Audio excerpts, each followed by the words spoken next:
Бисмилля, альхамдулилля, вассалату вассаламу аля расулилля. Ассаламу алейкум. Патриоттық ол әрбір азаматтың бойында табылуы тиіс асыл қасиеттердің бірі болу керек.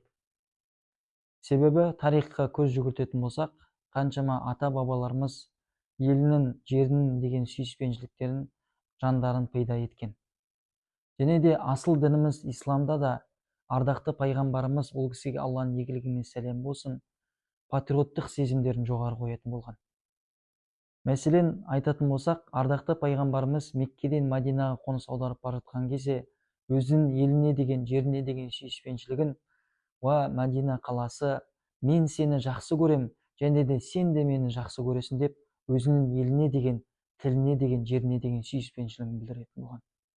Мінекей, осы хадисте баяндағандай, патриоттық ол тек қана біздің салт дәстүріміздегі нәрсе емес, сонымен қатар дін исламда да жоғарғы саналатын қасиеттердің бірі екендігін аңғарсақ болады.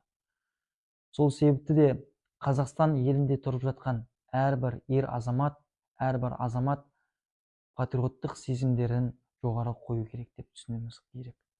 Алла баршаларымызға разы болсын. Уа ахри дағуана анил хамдулилlah.